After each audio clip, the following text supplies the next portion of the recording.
আজকের টপিকটা আমরা শুরু করব এবং তোমরা এই যে ভিডিওগুলো খুব মন দিয়ে দেখবে এবং দেখছো সবাই, আমি বুঝতে পারছি বেশিরভাগ জনই দেখছো এবং যারা সিরিয়াসলি পড়াশোনাটা করছো অবশ্যই এগুলোকে খাতায় লিখে নেবে। তো শুরু করা যাক আজকে ভিডিও। অ্যাটমিক স্ট্রাকচারে 3টে ভিডিও আপলোড হয়ে গেছে, আজকে 4th ভিডিও। যারা আগের ভিডিওগুলো দেখোনি অবশ্যই দেখে নাও, নাহলে আজকেরটা তো বুঝতে পারবে না। আগের দিন পর্যন্ত যেটা লাস্ট ভিডিওতে যেটা আলোচনা করছি সেটা হলো স্পেকট্রাল লাইন নিয়ে আলোচনা করেছি। বামার সিরিজ, লাইম্যান সিরিজ, মানে হাইড্রোজেনের ছড়া যে স্পেকট্রাল লাইন হয় সেই সিরিজগুলো নিয়ে আলোচনা করেছি আমরা। এখন সেদিন কিন্তু একটা ফর্মুলা আমার বলা হয়নি, সেটা হলো যদি একটা হায়ার লেভেল থেকে, ধরো 6th লেভেল থেকে একটা, ধরো n=2 কোনো একটা ইলেকট্রন ট্রানজিশন হচ্ছে, 6th এনার্জি লেভেল থেকে 2nd এনার্জি লেভেলে ধরো ইলেকট্রনের ট্রানজিশন হচ্ছে। এনার্জি নিয়ে উপরে গিয়েছিল, তারপর আবার জাম্প করে 2nd এনার্জি লেভেলে নেমে আসছে। তাহলে এখানে কতগুলো স্পেকট্রাল লাইন দেখা যাবে? কি কি হতে পারে? 6 থেকে 5-এ আসতে পারে, 4-এ আসতে পারে, 3 and 2, এখানে 4টে পেলাম। 5 থেকে 4, 3, 2, এখানে 3টে পেলাম। 4 থেকে 3, 4 থেকে 2, 2টো পেলাম। আর 3 থেকে 2, এখানে একটা পেলাম। 2 আর 3 আর 3 6 আর 4 10টা স্পেকট্রাল লাইন পাবো। এটার একটা ফর্মুলা আছে, বারবার তো এইভাবে হিসাব করে আমরা এমসিকিউ করতে পারবো না। কি হিসাব আছে? n2 minus n1, n2 minus n1 plus 1 by 2। তাহলে ভ্যালুটা কত আসছে? 6 minus 2, 6 minus 2 plus 1 by 2 is equal to 4। এখানে আসছে ক্যালকুলেশনটা কত আসছে?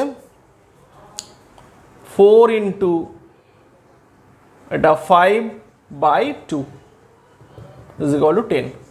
তাহলে আমাদের এইভাবে ভেঙে ভেঙে হিসাব করতে হচ্ছে না। এটা হলো গ্রাউন্ড স্টেট ছাড়া এই ফর্মুলাটা n2 minus n1 into n2 minus n1 into n2 minus n1 plus 1 by 2, এই যে ফর্মুলাটা হায়ার লেভেল থেকে যদি গ্রাউন্ড লেভেল ছাড়া অন্য কোনো লেভেলে আসে তাহলে এক্ষেত্রে এই রুলটা অ্যাপ্লাই করব। যদি আমাদের অন্য কিছু হয়, মানে যদি গ্রাউন্ড স্টেটে ফিরে আসে, তখন নিয়মটা কী হবে? Very simple. গ্রাউন্ড স্টেটের ক্ষেত্রে n1টা তখন তো 1, তাহলে n1টা 1 বসিয়ে দাও। n2 minus 1, n2 minus 1 plus 1 by 2 আসছে n2 into n2 minus 1 by 2। Actually তখন আর n2 ধরা হয় না, সেটাকে n দিয়ে লিখে দেওয়া হয়। তাহলে ওটা আসে n into n minus 1 by 2। Suppose একটা n is equal to 4th level থেকে n is equal to 1, মানে গ্রাউন্ড স্টেটে ফিরে আসছে। তাহলে কতগুলো স্পেকট্রাল লাইন দেখা যাবে? সেটা হলো 4, highest level 4 into 4 minus 1 by 2 is equal to 6। 6টা স্পেকট্রাল লাইন দেখা যাবে। তোমরা হিসাব করলেও দেখবে এক্ষেত্রে 6টা স্পেকট্রাল লাইনই পাচ্ছ। এখানে বলা আছে difference in radius, Bohr radius অবশ্যই, between n plus 1th orbit, n এর ভ্যালু বলা নেই, n প্লাস 1th অরবিট আর nth orbit. n plus 1th orbit আর nth অরবিটের মধ্যে রেডিয়াসের ডিফারেন্সটা n মাইনাস 1th অরবিটের সঙ্গে সমান। তাহলে n এর ভ্যালুটা কত? What is the value of n? So আমরা কি জানি? সলিউশন টু কোশ্চেন নাম্বার 1 আমরা কি জানি? r varies as n square by Z. এখন এটা কোন একটা নির্দিষ্ট অ্যাটমের ক্ষেত্রে বলেছে, তাহলে এটা জেডটা কনস্ট্যান্ট, তাহলে r varies as n square. r varies as n square because we know r is equal to 4 pi square mz square by n square h square by 4 pi square mz square। z constant, বাকিগুলো তো এমনি constant, nটা vary করবে। So we can right r n plus 1 varies as n square, r n varies as n plus 1 square, r n varies as n square, r n minus 1 varies as n minus 1n square। So we can easily write, actually the condition given is r n plus 1 minus r n is equal to r n minus 1. So we can easily write n plus one square minus n square is equal two n minus one square. এখান থেকে কি পাচ্ছি আমরা, n plus one square minus n minus one square is equal two n square. Simple algebra এবার 4ab, এটা 4ab এর formula, এটা 4n is equal two n square, that is n is equal two 4। n is equal two 0 তো হবে না, একটা 0 আসছে একটা 4 আসছে, তাহলে অ্যান্সার হয়ে গেল 4। এইভাবে সলভ করতে হয়। পরের প্রবলেমটা দেখো, পরের প্রবলেমটা পড়ো। Which one of the following, এটা খুব পপুলার কোশ্চেন, খুব সহজ, কিন্তু না বুঝলে তো হবে না। যে কোনো সহজ জিনিস বোঝার পর সহজ, না বুঝলে হবে না। সো এগুলোর জন্য নিজেকে রেডি থাকতে হবে। Which one of the following has the, second প্রবলেমটা, has the radius equal to the radius of first Bohr orbit of hydrogen. Radius first Bohr orbit, এখানটা অবশ্যই হবে ইন কেস অফ হাইড্রোজেন। হাইড্রোজেনের ফার্স্ট অরবিটের সঙ্গে কোন ক্ষেত্রে রেডিয়াসটা সেম? Very simple question. হাইড্রোজেনের ফার্স্ট অরবিটের সঙ্গে এই চারটের মধ্যে কোনটার রেডিয়াস সেম হবে? আমরা কি জানি, r is equal to r1 of h into n square by Z. তাহলে যে ক্ষেত্রে এটা সমান, মানে আর আমাদের কন্ডিশন কি, এটা ইজ ইকুয়াল টু এটা হতে হবে, এটা ইজ ইকুয়াল টু এটা হতে গেলে এটা 1 হতে হবে। তার মানে কন্ডিশনটা কি পেলাম, কন্ডিশনটা n square by Z is equal to 1, that is n square is equal to Z হতে হবে। বসিয়ে দাও, এটা n কত 3, 3 স্কোয়ার মানে 9, লিথিয়ামের জেডটা হলো hydrogen helium lithium 3, 9 is equal to 3 নয়, lithium n is equal two 2, তাহলে n স্কোয়ার মানে 4, এটা 3 হচ্ছে না। হিলিয়ামের n স্কোয়ারটা হলো n2, n is equal two মানে n স্কোয়ারটা 4 আর জেডটা 2, হচ্ছে না। তাহলে এটা তো হবেই যদি ভুল না দেওয়া থাকে অপশান। তাহলে nটা 4 মানে 16, ও এটা n ইকুয়ালস টু 2 হলে হবে, এটাও হচ্ছে না, এটা অপশানটা n ইকুয়ালস 2 হবে। তাহলে n ইকুয়ালস টু 2 মানে 4, আর বেরিলিয়ামের অ্যাটমিক নাম্বারও 4, তাহলে D is the correct option. Got it I think. n square মানে 4, জেডটাও 4, বসিয়ে দিলেই এটা এসে যাবে। পরের কোশ্চেনটা আরও ইন্টারেস্টিং, ভীষণ ইন্টারেস্টিং। কোশ্চেনটা হয়েছে একটা হাইড্রোজেন অ্যাটমকে 12.1 ইলেকট্রন ভোল্ট এনার্জি দেওয়া হয়েছে। How many spectral lines are possible if the electron comes back to the ground state? কোশ্চেনের মধ্যে অনেক কিছু অধরা আছে, আবার এখানটায় বলে দিয়েছে কামস ব্যাক বলে দিয়েছে। তার মানে এটা বুঝতেই পারছো, ইলেকট্রনটা 12.1 ইলেকট্রন ভোল্ট এনার্জি অ্যাবজর্ব করেছে, তার মানে হায়ার লেভেলে গেছে, হায়ার লেভেল থেকে গ্রাউন্ড স্টেটে ফিরে এসছে। তাহলে হায়ার লেভেলটা কি যদি বের করতে পারি, আমরা তো জানি n ইন্টু n মাইনাস 1/2, তাহলে হায়ার লেভেলটা যদি কত সেটা বের করতে পারি, তাহলে আমি ইজিলি ক্যালকুলেট করে ফেলতে পারবো, এখানে কতগুলো স্পেকট্রাল লাইন পাওয়া যাচ্ছে। Higher level n into n minus 1/2, that means n এর ভ্যালুটা আমাদের দরকার। কি করে বের করব? 12.1 ইলেকট্রন ভোল্ট এনার্জিটা কোন লেভেলের এনার্জি আমাকে খুঁজে বের করতে হবে।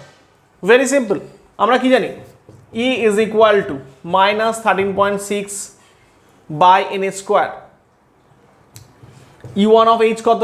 Minus 13.6 electron volt. আমি হাইড্রোজেনের ক্ষেত্রে করছি। আবার আমরা জানি E varies as 1 by n square, বা আমি লিখতে পারি E is equal to minus 13.6 by n square into Z square. জেডের ভ্যালু তো হাইড্রোজেনের ক্ষেত্রে 1, তাহলে En ইজ ইকুয়াল টু এটা। তাহলে আমি ধরে নিলাম nth অরবিটের ক্ষেত্রে এটা হচ্ছে। nth অরবিটের ক্ষেত্রে এই এনার্জিটা 12.1, অ্যাকচুয়ালি মাইনাস 12.1 অ্যাবজর্ব করেছে অতটা, মানে ওই লেভেলের এনার্জিটা মাইনাস 12.1 ধরতে হবে। তাহলে ওই লেভেলে চলে যাচ্ছে, মানে ওই এনার্জি লেভেলটার minus 12.1 electron volt energy absorb করে ওটা হাই লেভেলে যাচ্ছে। কোন লেভেলে যাচ্ছে? তার ফার্স্ট লেভেলে যে এনার্জি ছিল তার উপর 12.1 এনার্জি অ্যাবজর্ব করে ওখানে যাচ্ছে। তাহলে ডিফারেন্সটা হচ্ছে En minus E1 is equal to 12.1। ঠিক আছে, এর উপর এক্সট্রা এনার্জি দেওয়া হচ্ছে ডিফারেন্সটা। তাহলে En মানে -13.6 by n square minus minus plus 13.6 is equal to 12.1, that is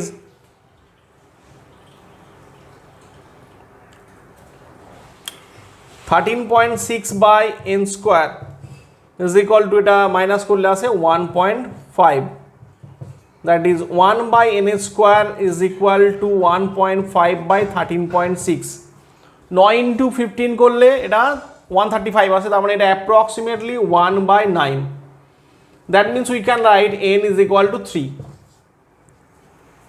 nটা 3, তাহলে কটা স্পেক্ট্রাল লাইন দেখা যাবে আমরা কি করে বের করবো? দেখো n এর ভ্যালুটা কত পেয়ে গেলাম 3, স্পেক্ট্রাল লাইন কটা হবে n into n minus 1 by 2 মানে 3 ইন্টু 2 বাই 2 মানে 3টে স্পেক্ট্রাল লাইন, স্পেক্ট্রাল লাইন পাওয়া যাবে 3টে। Got it? That's a very interesting problem. Let us move to the next part of today's video. Next পার্টটা কি? আমরা বোর্ডস থিওরি পড়বো। বোর্ডস থিওরি পড়েছি, বোর্ডস থিওরির ড্রব্যাকগুলো দেখব। বোর্ড থিওরির ড্রব্যাক ছিল যেটা আমরা আগের দিন সাকসেস বলে পড়াশোনা করেছিলাম, সেটাকেই আজকে আমরা আবার ড্রব্যাকে নিয়ে চলে যেতে পারবো। বিকজ আমরা এইভাবে এক্সপ্লেন করতে পারি, বোর্ডস থিওরি 1 ইলেকট্রন সিস্টেমের ক্ষেত্রে অ্যাপ্লিকেবল। অনেকগুলো 1 ইলেকট্রন সিস্টেম পেয়েছিলাম, hydrogen, helium plus, lithium 2+, beryllium 3+, সবাই 1 ইলেকট্রন সিস্টেম। এটা ড্রব্যাকও বলতে পারি। Boards theory is not applicable to more than 1 electron system, so it is applicable, এটা শুধুমাত্র এটা applicable to 1 electron system only। চিন্তা ভাবনার উপর ডিপেন্ড করছে। ইট ইজ অ্যাপ্লিকেবল টু, আমি কথাটা বলছি একই কথা দুবার বলছি, দেখো it is applicable to all 1 electron systems. আবার এটা বলছি it is applicable to only 1 electron system, তখন এটা ড্রব্যাক হয়ে যাচ্ছে। Second, G-Man effect and Stark effect ব্যাখ্যা করতে পারেনি বোরের থিওরি। G-Man effect আর Stark effect ব্যাখ্যা করতে পারেনি। সেটা কি? যদি অ্যাটমটাকে ম্যাগনেটিক ফিল্ডে রাখা হয় আর ইলেকট্রিক ফিল্ডে, একটা অ্যাটমের ক্ষেত্রে যখন স্পেকট্রাল লাইনগুলো নিয়ে আলোচনা চলছে বা সেগুলো নিয়ে যখন পরীক্ষা নিরীক্ষা চলছে, তখন সেই অ্যাটমটাকে যদি ম্যাগনেটিক একটা স্ট্রং ম্যাগনেটিক ফিল্ডে রাখা হয়, যে স্পেকট্রাল লাইনগুলো পাওয়া যায় এমনিতে সাধারণ অবস্থায় ম্যাগনেটিক ফিল্ডে বা ইলেকট্রিক ফিল্ডের প্রেজেন্সে রাখলে ওই স্পেকট্রাল লাইনগুলো আরও সরু সরু স্পেকট্রাল লাইনে ভেঙে যায়, একটা লাইন আরও অনেকগুলো লাইনে ভেঙে যাচ্ছে। সেটার ব্যাখ্যা বোর দিতে পারেননি। জিম্যান এফেক্ট কোনটাকে বলা হয়? যদি ম্যাগনেটিক ফিল্ডের প্রেজেন্সে যদি ওই স্পেকট্রাল লাইনগুলো আরও ভেঙে যায় সেটাকে বলা হয় জিম্যান এফেক্ট, আর যদি ইলেকট্রিক ফিল্ডের প্রেজেন্সে ভেঙে যায় সেটাকে বলা হয় স্টার্ক এফেক্ট। 3 নম্বর, হাইজেনবার্গ আনসার্টেনটি প্রিন্সিপাল, যেটা আমরা পরের ভিডিওতে দেখব, এটাকেও তিনি এক্সপ্লেন করতে পারেননি যে ইলেকট্রনের কোনো নির্দিষ্ট অবস্থান নেই। যেমন পাখাটা ঘুরছে, পাখায় 3টে ব্লেড আছে, আমরা জানি যখন স্থির থাকে ব্লেডগুলোর অবস্থান আমরা পরিষ্কার বুঝতে পারি, কিন্তু যখন পাখাটা ঘুরছে আমি কোনো একটা নির্দিষ্ট মুভমেন্টে বলতে পারবো না 1 নম্বর ব্লেডটা এখানেই আছে। সো ইলেকট্রনের ক্ষেত্রেও হাইজেনবার্গ বলেছিলেন কোনো নির্দিষ্ট অবস্থান বলা এবং একই সাথে তার মোমেন্টাম বের করা বা ভরবেগ বের করা একই সাথে সম্ভব নয়। অবস্থান এবং ভরবেগ একসাথে বের করা সম্ভব নয়, পজিশন অ্যান্ড মোমেন্টাম একসাথে কখনো বের করা সম্ভব নয়, সেটাও কিন্তু বোরের থিওরি দ্বারা বের করা যায়নি। এখন এই বোরের থিওরি করতে গিয়ে অনেক কিছু শিখলাম, এটা যথেষ্ট গুরুত্বপূর্ণ। বোরের থিওরি পড়তে গিয়ে এবং তার আগে তার ব্যাকগ্রাউন্ড পড়তে গিয়ে আমরা বুঝে গিয়েছিলাম যে ইলেকট্রনের ডুয়াল নেচার আছে। ডুয়াল নেচার মানে দুরকম নেচার আছে, ডুয়াল নেচার অফ ইলেকট্রন। কি কি ডুয়াল নেচার? একটা হলো পার্টিকেল নেচার, বাংলায় বলা হয় কণা ধর্ম, আর একটা হয় ওয়েভ নেচার বা তরঙ্গ ধর্ম। দুটোই আছে। এটার উপর একটা সুন্দর এক্সপেরিমেন্ট আছে, so that you can understand what type of nature they were talking about. Harvard University, বিভিন্ন রকম বিদেশি ইউনিভার্সিটি মিলিয়ে এখানে একটা ডকুমেন্টারি বানানো আছে, সেটা তোমরা দেখবে। Double slit experiment, double slit experiment, double slit এক্সপেরিমেন্টে এর আগে তো আমি তোমাদেরকে বলেছি কোন কোন কনসেপ্ট থেকে, ম্যাক্সওয়েলের থিওরি, প্ল্যাঙ্কের থিওরি, আইনস্টাইনের কনসেপ্ট, সেগুলো মিলে ডুয়াল নেচারের কনসেপ্ট একটা এসেছিল, যে ওখানে কোথাও একটা গোলমাল আছে, ইলেকট্রনকে পার্টিকেল ভাবা আর ইলেকট্রনকে ওয়েভ ভাবা। এই আজ থেকে প্রায় 100 বছর আগে বিজ্ঞানীদের মনে ওই যে সমস্ত ঝামেলাগুলো তৈরি হয়েছিল সেগুলো মেটানোর জন্য একটা সুন্দর এক্সপেরিমেন্ট, যেটা ইলেকট্রনের ডুয়াল নেচার, পার্টিকেল নেচার থেকে কনভার্ট করে ইলেকট্রনের পার্টিকেল হিসাবে ভাবলে যে সমস্ত ধর্মগুলো পাওয়া যায়, সেই ধর্মগুলো বাদ দিয়ে একটা ব্যতিক্রমী ধর্ম দেখা গেছিল, এবং সেটা ডাবল স্লিট এক্সপেরিমেন্ট দ্বারা খুব ভালো বোঝানো যায়। সেই ডাবল স্লিট এক্সপেরিমেন্টটা একবার দেখে নাও। Stop by the barrier or pass through one or the other slit and hit the screen at the back.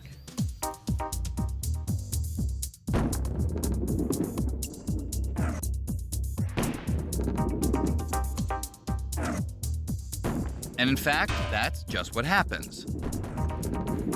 Those balls that make it through always hit the screen directly behind either the left slit or the right slit. The double slit experiment was much like this, except instead of bowling balls, you use electrons, which are billions of times smaller. You can picture them like this.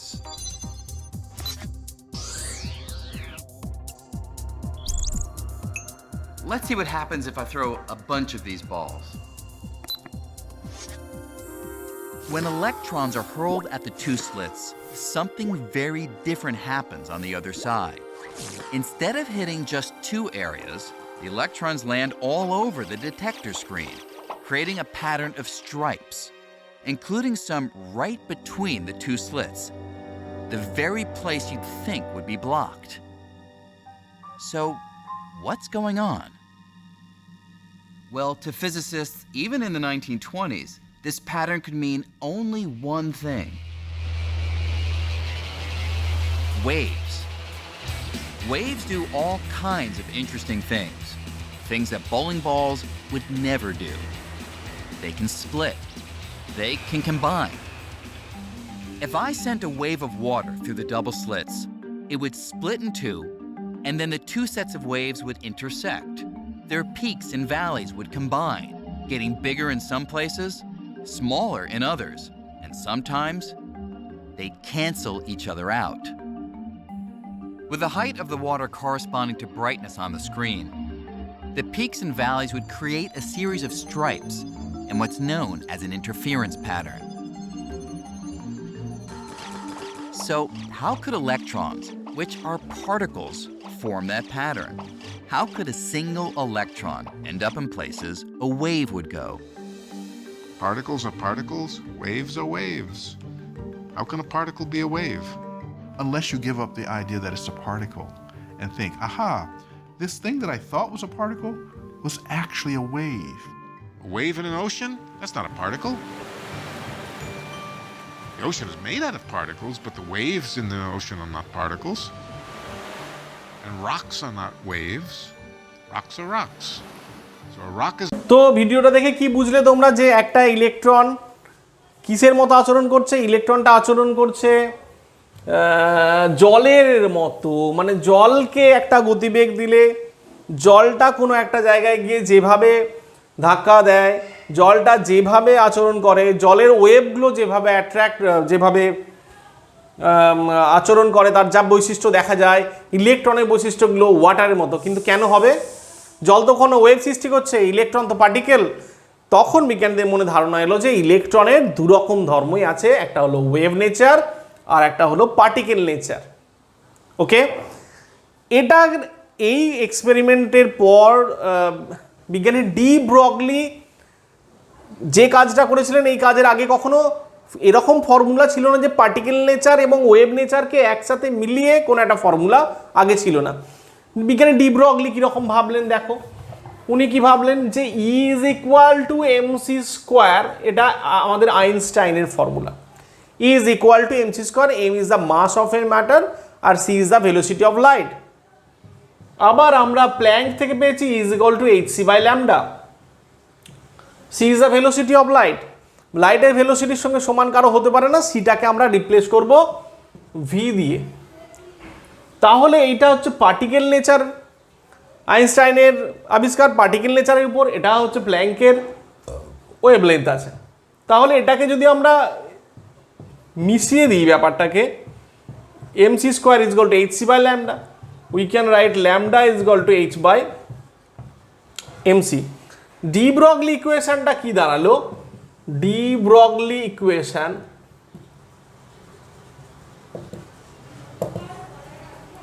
Lambda is equal to H by M V, কারণ লাইটের বেগের সমান তো কারো বেগ হবে না, কারো velocity লাইটের বেগের সমান হবে না, ভেলোসিটির সমান হবে না। এবার M V is the momentum, linear মোমেন্টামটাকে পি দ্বারা যদি লিখি তাহলে H lambda is equal to H by P. Lambda মানে wavelength is equal to H is equal to Planck's constant by momentum. এটা এমন একটা ইকুয়েশন যেখানে পার্টিকেল নেচারের জন্য মাসটাও আছে, আবার ওয়েভ নেচারের ক্ষেত্রে ল্যামডাটাও কেউ দেখা যাচ্ছে। এমন একটা ইকুয়েশন যেখানে পার্টিকেল নেচার ওয়েভ নেচারকে মিক্স করে দেওয়া হয়েছে। So it was a great discovery, great equation. So এই ইকুয়েশনটাকে আবার আমরা ডিফারেন্ট ফর্মে লিখতে পারবো, ডি ব্রগলি ইকুয়েশনটাকে, so that we can solve different types of problems very easily.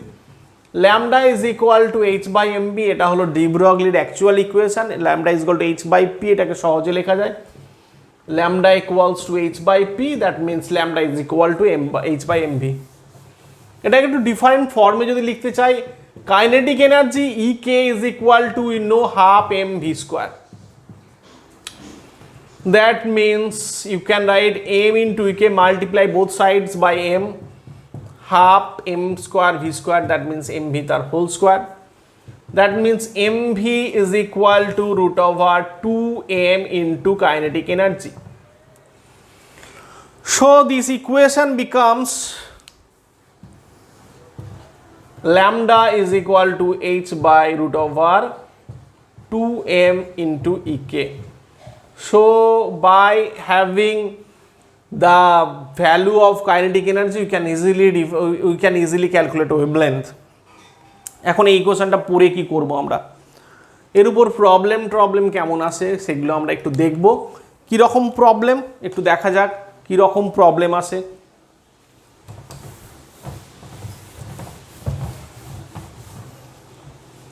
কি রকম প্রবলেম আসে দেখা যাক।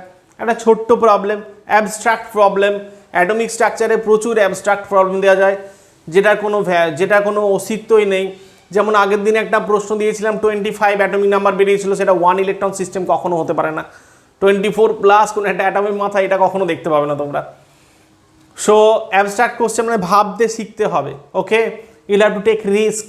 তো ভাবতে, আগের দিন আমাকে একজন প্রশ্ন করেছে কমেন্টে দেখলাম যে is it possible sir, your answer was 25, so is it possible an atom getting releasing 24 electrons to become 1 electron system? Is it possible? No, it is not possible, because it was an abstract question. Practically it is not possible. So একটা কোশ্চেনটা কি বলা হচ্ছে যে wavelength, কোন একটা পার্টিকেলের wavelength এবং পার্টিকেল নেচার ওয়েভ নেচার আছে, দুটোই আছে। Magnitude of wavelength is equal to magnitude of velocity. এ বাবা, এটা কি করে সম্ভব? পুরোভাবে সম্ভব হচ্ছে নিশ্চয়ই। ওয়েভলেন্থ আর ভেলোসিটির magnitude same, then what is the wavelength? তোমরা কি জানো? Lambda is equal to H by M V, এবং ল্যামডা ইকুয়ালস টু ভি। তাহলে lambda square is equal to H by M, that is lambda is equal to root over H by M. একটা কথা আছে না, এগুলো করতে হবে। একটা কথা আছে না, taking no risk is a big risk. Risk না নেওয়াটাও একটা বিগ রিস্ক। আর একটা কোশ্চেন দিই,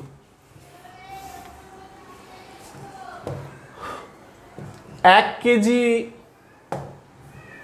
1 গ্রাম একটা বল, শর্টে লিখছি কোশ্চেনটা, 1 গ্রামের একটা বল আছে, সেটা 1 মিটার পার সেকেন্ড ভেলোসিটিতে চলছে। What is it's wavelength?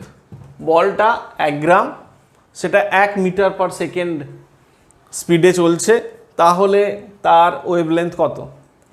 এবং এখানে তোমার ওপিনিয়ন চেয়েছে, ভিউ বা ওপিনিয়ন চেয়েছে কিসের উপর? তোমার রেজাল্টের উপর একটা ওপিনিয়ন চাওয়া হয়েছে। ওপিনিয়নটা কি হবে? ওপিনিয়নটা কি হবে যে এটা এখানে কি হচ্ছে? So let me answer. কি হবে বলো তো? কি আর হবে? এখন তোমাদের মনে প্রশ্ন হতে পারে, স্যার বোর্ডে ওপিনিয়ন চাইলে ওপিনিয়ন দিয়ে দিলাম, নিটে ওপিনিয়ন চাইলে কী করে দেবো? অ্যাকচুয়ালি ওপিনিয়নগুলো স্টেটমেন্টে দেওয়া থাকবে, স্টেটমেন্ট দিয়ে কিছু প্রশ্ন পড়ে না, সেই 4টে স্টেটমেন্ট দেখলে মনে হয় 4টেই সেম, বাবা কোনটা অ্যান্সার করবো সেটা বোঝানোর চেষ্টা করছি। দেখো, ক্লিয়ার আইডিয়া থাকলে তুমি 4টের মধ্যে একটাকেই দেখতে পাবে answer. So M is equal to, অ্যান্সারটা করা যাক, M is equal to 1 gram, v is equal to 1 meter per second, that means 100 centimeter per second। তুমি এটাকেও কেজিতে করে নিতে পারতে। h এর value 6.626 10 to the power minus 27 arc second। আমি এটাকে 626টা লিখলাম না ক্যালকুলেশনের সুবিধার জন্য। ওকে, তুমি যখন বোর্ডে করবে তখন অবশ্যই ওটা লিখবে, বোর্ড মানে বোর্ড এক্সামের ক্ষেত্রে করবে। এমসিকিউ করার ক্ষেত্রে 6.6 ধরে করতে বলে অ্যাপ্রক্সিমেটলি যে অ্যান্সারটা আসবে সেটা ওর কাছাকাছি অপশানটায় ক্লিক করবে। এখন lambda is equal to h by mv, so lambda is equal to 6.6 10 to the power minus 27 by 1 into 100, ল্যামডার ইউনিট হবে centimetre, that is 6.6 into 10 to the power minus 29। Wavelength তো বের করে নিলাম, very simple, very good, wavelength বের করে ফেলেছি। Wavelength বের করেছি, কী হয়েছে তাতে? ভ্যালুটা দেখো, 10 to the minus 29। ওয়েভলেন্থের রেঞ্জ কত হয়? মোটামুটি অ্যামস্ট্রং থেকে 10 to the minus 8 থেকে 10 to the minus 15 এর মধ্যে, এইরকম একটা রেঞ্জ তো। 10 to the minus 8 minus 9 minus 10 minus 11 12 13 এইরকম হয়। সো এটা কত? 10 to the minus 29। Absurd, very very small, very very small, ওয়েভলেন্থটা ভেরি স্মল। তাহলে ওয়েভলেন্থ যদি ভেরি স্মল হয়, তাহলে সেটার মধ্যে আমি ওপিনিয়ন কি দেবো? The ball has got no wave nature, the ball has got only particle nature. It has only particle nature because only particle nature, because the wavelength we got is very very small। ওয়েভলেন্থটা খুবই ছোট। বুঝতে পেরেছো? ওকে, আশা করি বুঝতে পেরেছো। পরেরটায় আসি, দেখো পরেরটায় কি আসবো। একটা আমি ওয়েভ নাম্বার শিখিয়েছি, ওয়েভ নাম্বার মানে ইউনিট লেন্থে কতগুলো ওয়েভ সৃষ্টি হয়। Clear? 1 by lambda wave number. এখন আমরা শিখব একটা সার্কুলার অরবিট, ধরো এটা এনে, তো এখানে নিউক্লিয়াস আছে, এটা এনএত অরবিট ধরো। ইলেকট্রনের ওয়েভ নেচার আছে যদি ধরে নিই, তার ওয়েভলেন্থ যদি ল্যামডা হয় এবং এটার রেডিয়াস আর ধরে নিলাম, তাহলে এখানে কটা, একটা এনএত অরবিটে ঘুরলে কতগুলো ওয়েভ তৈরি হবে? একটা এনএত অরবিটে ইলেকট্রনটা এখান থেকে শুরু করে আবার ঘুরে এখানে আসবে, কতগুলো ওয়েভ তৈরি করবে? বের করব কি করে? ভেরি সিম্পল, কতগুলো ওয়েভ তৈরি হবে, রাইট? ধরে নেওয়া হচ্ছে। বোরের থিওরি অনেক ড্রব্যাক ছিল, ঠিক আছে, কিন্তু তুমি এইরকম প্রবলেম দিলে কি করবে? প্রবলেমটা কিভাবে সলভ করবে? ধরে নিচ্ছি এক্সটা ওয়েভ, তাহলে ধরে নিচ্ছি আমরা এক্সট্রা ওয়েভ তৈরি হবে। তাহলে এক্সট্রা ওয়েভ তৈরি হওয়ার মানে হলো, একটা ওয়েভ মানে ল্যামডা ডিস্টেন্স যাওয়া, তাহলে এক্সট্রা ওয়েভ মানে এক্স ইন্টু ল্যামডা ডিস্টেন্স যাওয়া, এবং এই ডিস্টেন্সটা টোটাল হলো, রেডিয়াস যদি আর ধরে নিই সেইভাবে ধরে যদি করি তাহলে এটা হবে ওর সার্কামফারেন্স বা পরিধি 2πr। That means x equals to 2πr by lambda. এবার বোরের থিওরি অ্যাপ্লাই করো, lambda is equal to de Broglie theory apply করে দাও, lambda is equal to h/mv, 2πr by h/mv। এখানে mvr পেলাম, mvr is equal to according to Bohr's theory mvr is equal to nh by 2π is equal to 2π by h into nh by 2π is equal to n। তাহলে এখানে কি পেলাম, nটাই পাওয়া যাবে, nth অরবিটে nটা পাওয়া যাবে, ফার্স্ট অরবিটে একটা পাওয়া যাবে, সেকেন্ড অরবিটে দুটো পাওয়া যাবে, থার্ড অরবিটে তিনটে পাওয়া যাবে। যত নম্বর অরবিট ততগুলো পাওয়া যাবে, ডেরিভেশনের দরকার নেই, ডেরিভেশনটা তোমরা শিখে রাখো, যত নম্বর অরবিট ততগুলো ওয়েভ পাওয়া যাবে। এটা খুব সহজ ব্যাপার হলো। এখন এইভাবেই এই সমস্ত ব্যাপারগুলো আজকে ভিডিও এখানেই শেষ করলাম। তোমরা যদি ভালো লাগে অবশ্যই লাইক করবে, বন্ধুদের সাথে শেয়ার করবে, তাদের যদি উপকার হবে মনে করো, আর কমেন্ট করবে। Thank you very much.